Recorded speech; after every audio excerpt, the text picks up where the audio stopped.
The Tree Lady, the true story of how one tree-loving woman changed a city forever. Catherine Olivia Sessions grew up in the woods of Northern California. She gathered leaves from oaks and elms, she collected needles from pines and redwoods, and she braided them together into flowers to make necklaces and bracelets.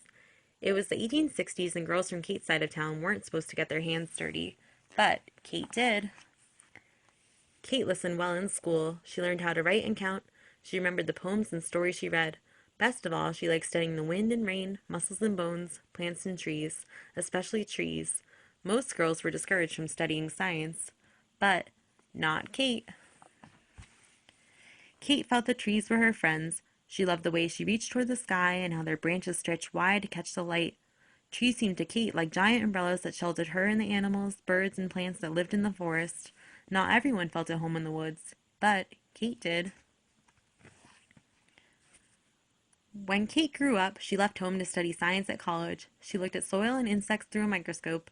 She learned how plants made food and how they drank water. And she studied trees from around the world. No woman had ever graduated from University of California with a degree in science. But in 1881, Kate did.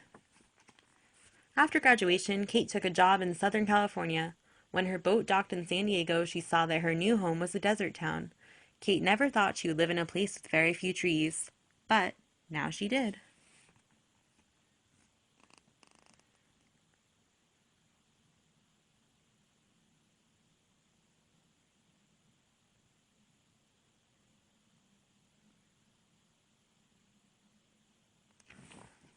Kate began her job as a teacher. She was also the vice principal of the school, so she had to make sure that everyone followed the rules.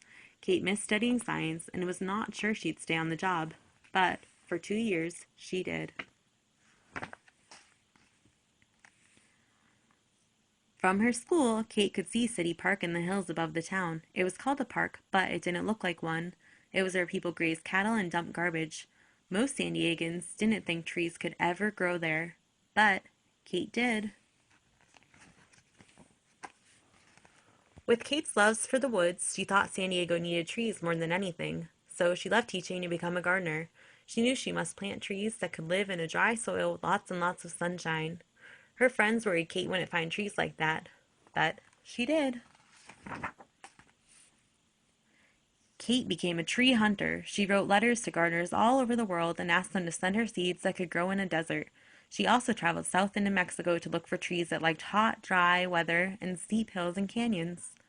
Not everyone knows how to hunt for trees, but Kate did.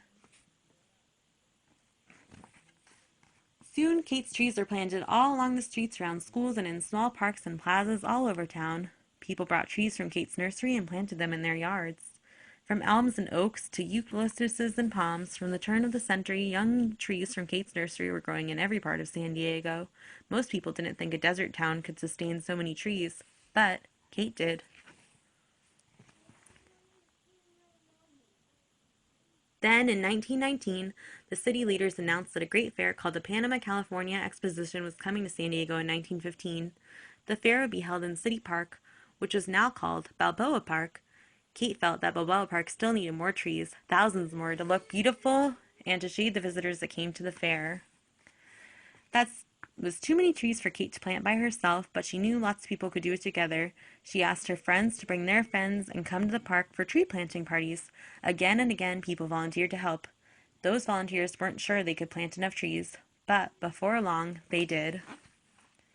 And when the fair opened, San Diego was ready. Millions of trees and plants filled Balboa Park. The fair had so many visitors it stayed open for 2 years instead of one.